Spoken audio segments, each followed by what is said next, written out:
আসসালামু আলাইকুম প্রিয় দর্শক, অঙ্গমঞ্চের আলাপ চাইতায় আপনাদের সকলকে আমন্ত্রণ জানাচ্ছি। ডাকসু নির্বাচন কি শেষ পর্যন্ত ঢাকা বিশ্ববিদ্যালয়ের পরিস্থিতি উত্তাল করা শুরু করলো? ভোটের পরিবেশটা ছিল উৎসবমুখর, কিন্তু বেলা গড়ার সাথে সাথে শুরু হয় পাল্টা পাল্টি অভিযোগ। ছাত্র দল সহ একাধিক প্যানেলের অভিযোগ ছিল শিবিরের দিকে, আর শিবির পাল্টা অভিযোগের তীর ছুঁড়েছে ছাত্র দলের দিকে। শেষ পর্যন্ত ছাত্রদল সহ অন্য প্যানেলগুলোর অভিযোগ গুরুতর হয় প্রশাসনের বিরুদ্ধে। এমনকি উপাচার্যের সামনে টেবিল চাপড়ে অভিযোগ তুলে ধরেছেন ছাত্রদলের নেতারা। অবশ্য অভিযোগগুলো একেবারে অমূলক নয়। দিনের শুরুতেই অভিযোগের সত্যতা পাওয়ায় এক পোলিং অফিসারকে বরখাস্ত করা হয়েছে। শিবির অবশ্য ছাত্রদলকে দিয়ে রেখেছে প্রচ্ছন্ন হুমকি, আর ছাত্রদল বলছে রাজাকারদের ঠাঁই ঢাবি ক্যাম্পাসে হবে না। ক্যাম্পাসে ঢোকার মুখগুলোতে বিএনপি ও জামাতের নেতাকর্মীরা জড়ো হয়েছে। একদিকে চলছে ভোট গণনা, অন্যদিকে মিছিল। পুলিশ ও আইন শৃঙ্খলা বাহিনীর সদস্যরা সতর্ক অবস্থানে। সব মিলিয়ে ঢাবি পরিস্থিতি বেশ থমথমে। প্রশ্ন হলো, কিছুদিন ধরে শান্ত হয়ে আসা ঢাবি ক্যাম্পাসের পরিবেশ কি আবারও টার্ন নিচ্ছে সংঘাতের দিকে? স্বরাষ্ট্র উপদেষ্টা দিনের শুরুতে জাতীয় নির্বাচনের জন্য ডাকসুকে যে মডেল বলে দাবি করেছিলেন, সেটির কি আসল রূপ ফুটে উঠবে? জাতীয় নির্বাচনেও কি আগে থেকে নির্দিষ্ট দলের পক্ষে পূরণ করা ব্যালট পেপার ভোটারদের দেয়া হবে? একটি বিশেষ দলকে বিশেষ সুবিধা দেওয়ার জন্য প্রশাসন ব্যতিব্যস্ত থাকবে। আবার ডাকসু নির্বাচনের ফলাফল প্রকাশের পর পরিস্থিতি যদি সংঘাতে রূপ নেয়, তাহলে অধ্যাপক ইউনূস ও তার মিত্ররা সৃষ্ট মবের রাজ্য কিভাবে সামাল দিবেন? বিস্তারিত জানতে চলুন যাওয়া যাক বিশ্লেষণে।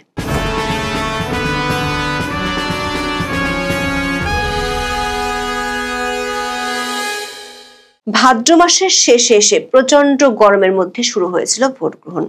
সকাল 8টা থেকে বিকাল 4টা পর্যন্ত ক্যাম্পাসের 8টি কেন্দ্রে একটানা ভোট গ্রহণ চলে। ঢাকা বিশ্ববিদ্যালয় কেন্দ্রীয় ছাত্র সংসদ ডাকসুর সঙ্গে হল ছাত্র সংসদ নির্বাচনের ভোট গ্রহণ হয়। দিনের শুরুতে ছিল উৎসবের আমেজ। প্রায় 6.5 বছর পর ভোট দিতে পেরে শিক্ষার্থীরা খুশি ছিল, কিন্তু বেলা গড়াতে থাকলেই নানা অনিয়মের অভিযোগ আসতে থাকে। নির্বাচন চলাকালে কার্জন হলের একটি ভোট কেন্দ্রের পোলিং অফিসার জিয়াউর রহমানকে তাৎক্ষণিকভাবে নির্বাচনী দায়িত্ব থেকে অব্যাহতি দেয়া হয়েছে। জিয়াউর রহমানের বিরুদ্ধে অমর 21 হলের কেন্দ্রে একজন শিক্ষার্থীকে অনিচ্ছাকৃতভাবে 2টি ব্যালট পেপার দেওয়ার অভিযোগ ওঠে। ঢাকা বিশ্ববিদ্যালয় প্রশাসন বিজ্ঞপ্তিতে বিষয়টিকে অনিচ্ছাকৃত ভুল বলে দাবি করেছে। একই রকম অভিযোগ আসে টিএসসির কেন্দ্র থেকে। টিএসসির ভোট কেন্দ্রে ক্যাফেটেরিয়া কক্ষে আগে থেকে ক্রয় চিহ্ন দেয়া একটি ব্যালট পেপার পাওয়ার অভিযোগ করেন স্বতন্ত্র শিক্ষার্থী ঐক্যের ক্যারিয়ার উন্নয়ন সম্পাদক প্রার্থী রূপাইয়া শ্রেষ্ঠা তংচঙ্গা। শুনে আসি তিনি কি বলেছেন। ব্যালট পেপার সংগ্রহ করছি, আমার বান্ধবী আমি গিয়েছি আর ও ঢুকেছে, তো ও একটা আমার টেবিলে গেছে, ওখানে তো যে ব্যালট পেপারটাকে দেওয়া হয়েছে ওটা আগে থেকে ক্রস চিহ্ন দেওয়া ছিল, মানে সভাপতি সহসাধারণ সম্পাদকের। এই ঘটনাটা ঘটেছে সাদিক কাইমা ফরহাদের। এই ঘটনাটা ঘটার পর ও যখন এটা দেখছে, ও সঙ্গে সঙ্গে আবার 1 নম্বর টেবিলে গিয়ে বসে, এটা আপনি আমাকে কি দিচ্ছেন? তখন তারা সে উল্টা প্রশ্ন করছে যে আপনি তো করতে পারেন, আমি এটা কেন করবো? মানে তারা দেওয়ার পর নিজেরা অস্বীকার করতেছে, এবং তারা পরবর্তী এটাও বলতেছে যে মানে তাকে তার বাসা কোথায়, সে কি করে না করে এটা জিজ্ঞেস করে, এবং পরবর্তী কিছু ম্যাম এসে বলছে যে দেখো এটা ভুল হয়ে গেছে, এটা আমরা পরবর্তী খেয়াল রাখবো, এই জিনিসটা আর হবে না। দুপুরের পর থেকে এমন অভিযোগ বাড়তে থাকে। ছাত্রদল, বাকসাস ও স্বতন্ত্র প্রার্থীরা ছাত্র শিবিরের দিকে অভিযোগ তোলেন। দুপুরে ছাত্রদলের প্রার্থীদের সাথে নির্বাচন কমিশনের দায়িত্বে থাকা এক শিক্ষকের বাদানুবাদ হয়। ছাত্রদলের প্রার্থীরা তার বিরুদ্ধে পক্ষপাতিত্বের অভিযোগ তোলেন। মুহূর্তে টিএসসির পরিস্থিতি উত্তপ্ত হয়ে ওঠে। এরপর 10 মিনিটের জন্য টিএসসিতে ভোট গ্রহণ বন্ধ ছিল।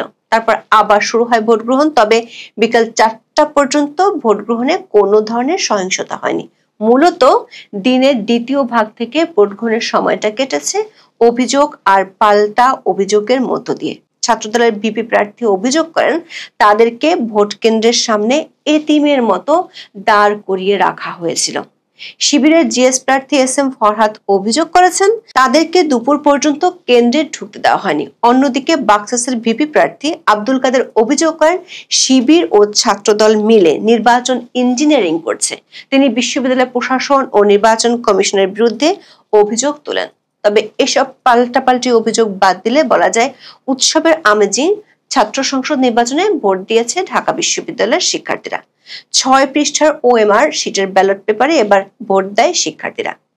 দৈনিক সমকালের প্রতিবেদন বলছে, ডাকসু নির্বাচনে মোট ভোট পড়েছে 75.75%। এর মধ্যে মেয়েদের হলের ভোট প্রদানের হার তুলনামূলকভাবে কম, 67.12%। অন্যদিকে ছেলেদের ভোট পড়ার হার 84%-এর উপরে। ঢাকা বিশ্ববিদ্যালয়ের মেয়েদের হল রয়েছে 5টি। ভোট শেষ হওয়ার পর থেকেই ছাত্রদল এবং শিবির মুখোমুখি অবস্থানে চলে যায়। প্রথমে ছাত্রদলের পক্ষ থেকে গুরুতর অভিযোগ তোলা হয় শিবিরের ভিপি প্রার্থী সাদিক কায়েম ভোট গণনার সময় ভোট কেন্দ্রে ছিলেন। এরপর ছাত্রদলের ভিপি প্রার্থী আবিদুল ইসলাম আবিদ টিএসসিতে ঢুকতে গেলে তাকে ঢুকতে দেওয়া হয়নি। মুহূর্তে সেখানকার পরিস্থিতি উত্তপ্ত হয়ে যায়। টিএসসিতে ঢুকতে না পেরে ছাত্রদলের প্রার্থীরা মিছিল নিয়ে চলে যান সিনেট ভবনে। সেখানে ভিসির সাথে উত্তপ্ত বাক্য বিনিময় হয় তাদের। ভিসির সামনে নানা অনিয়ম আর কারচুপির অভিযোগ তুলে ধরে ছাত্রদল। এই মুহূর্তে জানতে পারলাম, আমি আপনার মতকে সম্মান করি। আপনি যদি আমার কথা বিশ্বাস করেন আলহামদুলিল্লাহ, আপনি যদি বিশ্বাস না করেন আলহামদুলিল্লাহ। I respect your point and you respect my point. ভোটের মানে প্রভাব পড়ে না, বাইরে থেকে তো স্টুডেন্ট আসলো, নারী শিক্ষার্থীরা বাইরে থেকে আসে, বাসগুলো কম আসলো। আপনি বোঝেন না 40%? আপনি চুপচাপ বসে যান, চুপচাপ বসে যান। বাইরে থেকে কোনো জায়গায় কোনো সময় শুনে দিন, কোনো সময় কি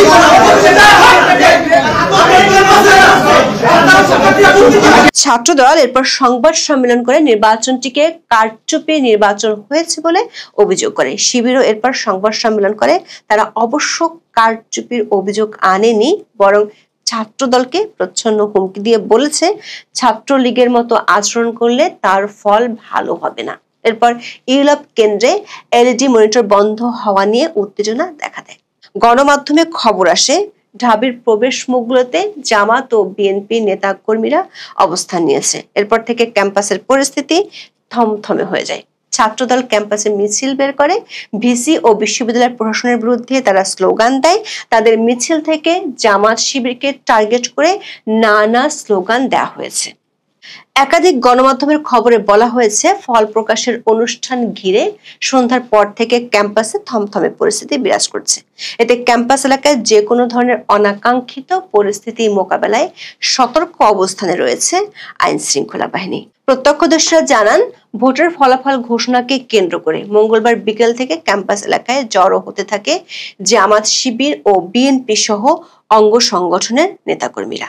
সন্ধ্যার পর থেকে নীলক্ষেত এলাকায় বিএনপি ও জামাতের দুই গ্রুপেরই নেতাকর্মী অবস্থান নিয়েছেন। এছাড়া শাহবাগ মোড়, টিএসসি এলাকা ও দোয়েল চত্বর এলাকায় দুই দলের নেতাকর্মীদের অবস্থান নিতে দেখা গেছে।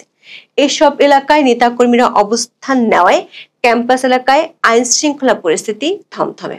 দর্শক, এখনো ফল প্রকাশ হয়নি, হয়তো আরো কয়েক ঘন্টা লেগে যেতে পারে। এরই মধ্যে বিকাল থেকে যে পরিস্থিতি ঢাকা বিশ্ববিদ্যালয়ে তৈরি হয়েছে, ফল প্রকাশের পর সেটি আরো উত্তপ্ত হওয়ার আশঙ্কাই বেশি। কারণ দিনভর ছাত্রদল সহ বামপন্থী প্যানেলগুলো শিবিরের বিরুদ্ধে অভিযোগ করেছে, আর তাদেরকে সহায়তার জন্য বিশ্ববিদ্যালয় কর্তৃপক্ষকে দোষারোপ করেছে। ফল প্রকাশের আগে থেকেই সেই অভিযোগের তীব্রতা বেড়েছে। ক্যাম্পাস সংশ্লিষ্টরা বলছেন, গত বছরের জুলাই আন্দোলনে ছাত্রলীগ ও আওয়ামী লীগের বিরুদ্ধে প্রায় সবগুলো ছাত্র সংগঠন এক হয়েছিল, কিন্তু গত বছরের সেপ্টেম্বরে শিবিরকে বৈঠকে রাখা নিয়ে ছাত্রদল ও বামপন্থী সংগঠনগুলো আপত্তি জানায়। তখন কয়েকটি ছাত্র সংগঠন বৈঠক বর্জন করেছিল, কিন্তু তা সত্ত্বেও ঢাকা বিশ্ববিদ্যালয় প্রথমবারের মতো ছাত্র শিবির নিজেদের অবস্থান করে নেয়। এর মধ্যে কিছুদিন আগে টিএসসিতে যুদ্ধাপরাধের অভিযোগে দণ্ডপ্রাপ্তদের ছবি টাঙানো নিয়ে বামপন্থী সংগঠনগুলোর বাধার মুখে পড়ে শিবির। তা সত্ত্বেও শিবির ডাকসু নির্বাচনকে ঘিরে ব্যাপক প্রস্তুতি নেয়। সংশ্লিষ্টরা মনে করেন, নির্বাচনের ফলাফল শিবিরের বিপক্ষে গেলে সংগঠনটির পক্ষে ঢাকা বিশ্ববিদ্যালয়ে রাজনীতি করা কঠিন হয়ে যেতে পারে। তখন ছাত্রদল সহ বামপন্থী সংগঠনগুলো শিবিরের বিরুদ্ধে ব্যবস্থা নেওয়ার জন্য প্রশাসনকে চাপ দিতে পারে। অন্যদিকে ছাত্রদল যদি নির্বাচনে ভালো ফল না করে, তাহলে তারা এই নির্বাচনকে মেনে নিবে না। সাথে অন্য প্যানেলগুলো একই অভিযোগ তুলছে। সব মিলিয়ে বিশ্ববিদ্যালয়ের পরিস্থিতি ক্রমে উত্তপ্ত হয়ে উঠতে পারে। আর কে না জানে, ঢাকা বিশ্ববিদ্যালয়ের পরিস্থিতি উত্তপ্ত হলে সেটি গোটা দেশকে প্রভাবিত করে। বিশেষ করে দেশের আরো কিছু বিশ্ববিদ্যালয়ে ছাত্র সংসদ নির্বাচনের আয়োজন চলছে, সেগুলোরও পরিস্থিতি ঘোলাটে হয়ে যেতে পারে। আবার দিনের শুরুতে স্বরাষ্ট্র উপদেষ্টা জাহাঙ্গীর আলম চৌধুরী দাবি করেছিলেন ডাকসু জাতীয় নির্বাচনের মডেল হিসেবে কাজ করবে। দর্শক, ব্যালটে আগে থেকে পূরণ করে রাখার মডেলে কি জাতীয় নির্বাচন অনুসরণ করা হবে? একটি দলের প্রার্থীকে ভোট গণনায় থাকার সমান সুযোগ দিয়ে অন্যদের বঞ্চিত করার মডেলে কি পথ দেখাবে জাতীয় নির্বাচনে? গলা উঁচিয়ে টেবিল চাপড়ে ভিসির সাথে যেমন করে কথা বলা হয়েছে, জাতীয় নির্বাচনের দিন কি যমুনাতেও তেমনটাই করা হবে? ডাকসু নির্বাচন কতটা মডেল হতে পারে তা দেখার জন্য ফলাফল পর্যন্ত অপেক্ষা করতে হবে। এখন এ পর্যন্ত, সবাই ভালো থাকুন, সুস্থ থাকুন, নিরাপদে থাকুন। দেখা হবে আগামী পর্বে।